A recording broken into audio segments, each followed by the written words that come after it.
Okay, good day para sa mga students sa Philippine Lyceum of St. Dominic for STEM A, B, and C.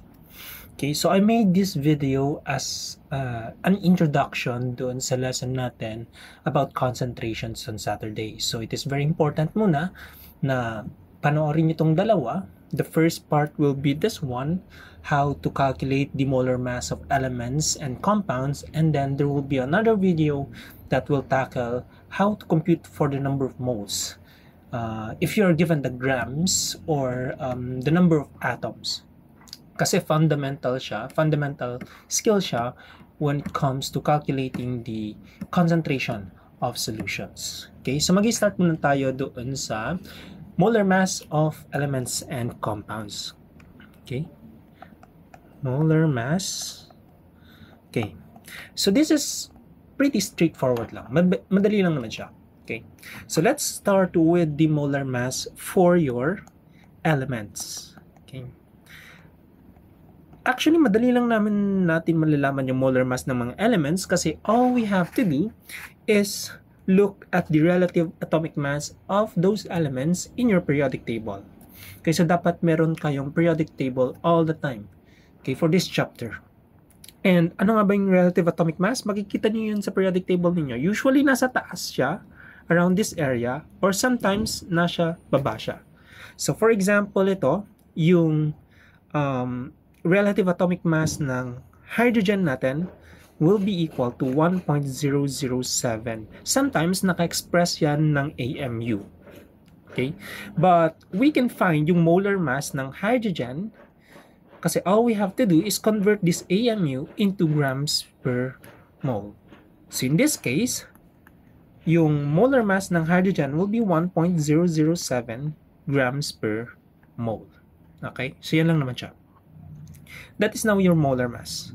Okay, another example for this one, carbon. So kung titignan ninyo sa periodic table ninyo, carbon, okay, it has a relative atomic mass of 12.01. Sometimes nagkakaiba yung value, pero kapag magkaiba kasi, usually rounded off yung number. Okay? Pero during test naman, I will give you a unified periodic table so that yung measurements ninyo would be the same for everybody else.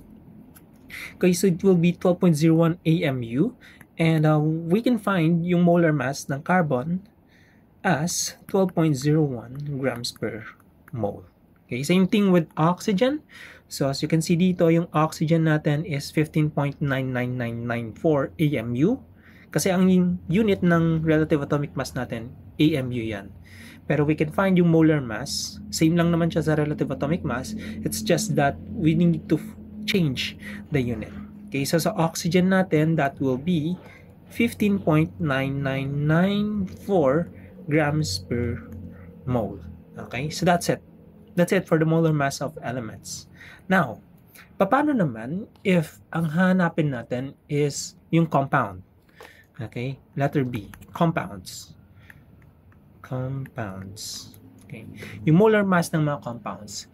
Here's the thing that you need to do. Una, if you are dealing with compounds, isulat nyo muna yung chemical formula. Okay, identify ninyo what are the elements that are involved in that particular compound. For example, water. Okay, sinabi sa inyo sa question, hanapin ninyo yung molar mass ng water. Unang gagawin, ilista kung ano nga ba yung mga elements na nagko-constitute dun sa water. Okay, in that case, that will be H2O. Okay, now, once na nasulat na ninyo yung chemical formula for the element, for the compound na interested kayo, next thing is to find yung atomic mass. Okay, find the atomic mass of your compounds. Paano natin gagawin yun? It is different for your elements. Okay, for your compounds, all you have to do is that if you want to find yung molar mass, that is just equal to the summation of all the individual elements that is in the compound. All of your elements. Okay? So kapag nakakita kayo ng symbol na to, yung parang malaking letter E, ang tawag dyan is summation symbol. I'm not sure if you've already encountered that one before. But basically, yung sinasabi lang dyan is that, okay, meron kang individual na ganito. Ang gagawin mo lang, ipag-a-add mo silang lahat. Okay? In this case, okay, all of your elements, I am talking about here yung molar mass of the elements. Okay? Molar mass of all of your elements. Okay, for example, ito, yung water.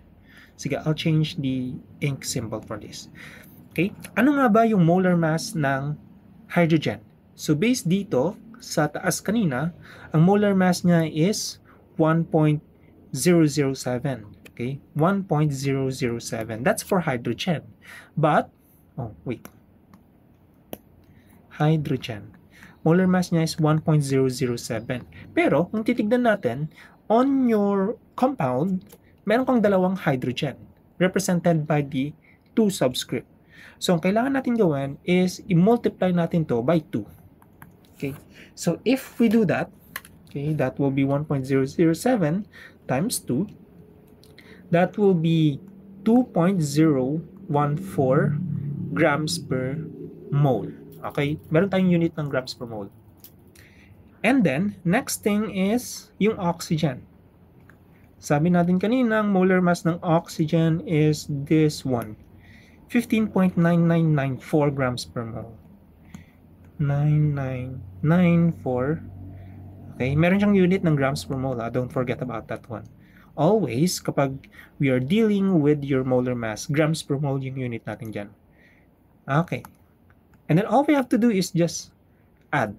Okay, 2.014 grams per mole plus 15.9994 grams per mole. So if we do that, 15.994, kulang lang. That will be 18.0134. 18.0134 grams per mole. Now, this is your molar mass for water. Ganun lang siya kasimple. Okay, so I will repeat again myself. When we are dealing with the molar mass of your compounds, all you have to do is take the summation of each of the individual elements' molar masses. Yun lang. Okay? So, another example. Let's say CH4, the element methane. Okay? So, I'll just say CH4. So, this is methane. Probably familiar kayo dito sa methane. This is a hydrocarbon usually used doon sa mga pagluluto natin. Okay? So, same siya with that of the propane, butane gas. Yan, yung ginagamit sa panluto. Okay, CH4. So, dito sa methane natin, we have 1 carbon and then 4 hydrogen. Okay? So, ang task ninyo is to find yung molar mass for CH4. So you can pause the video and then maybe a minute, okay, or 2 minutes. Try to solve for this one. And then, yeah, you can pause the video. So if you are done, okay, let's try to answer. Meron tayo ditong isang carbon daw, and then 4 na hydrogen. Sige, start muna tayo sa carbon. Ano ang molar mass ng carbon? Okay, makikita nyo yan ulit doon sa periodic table ninyo. So, based from this kanina, ang molar mass niya is 12.01 grams per mole. So, isulat natin dito, 12.01 grams per mole. How about doon sa hydrogen?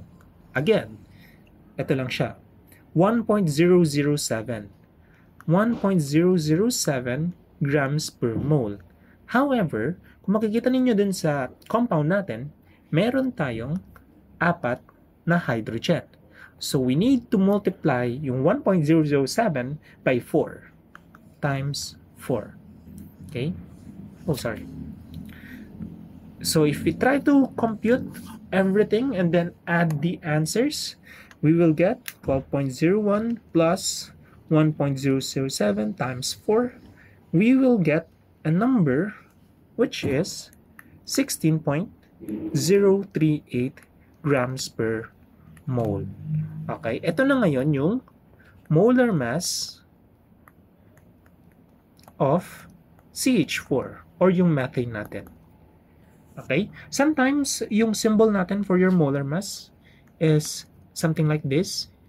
Okay? Para siyang cursive letter or minsan ginagawa ko siyang ganito. Okay? Dalawang cursive na letter M. So that I could know na yeah, I'm dealing with the molar mass. Okay, so that's it for today. Thank you very much. I'll be sending you another video about moles naman.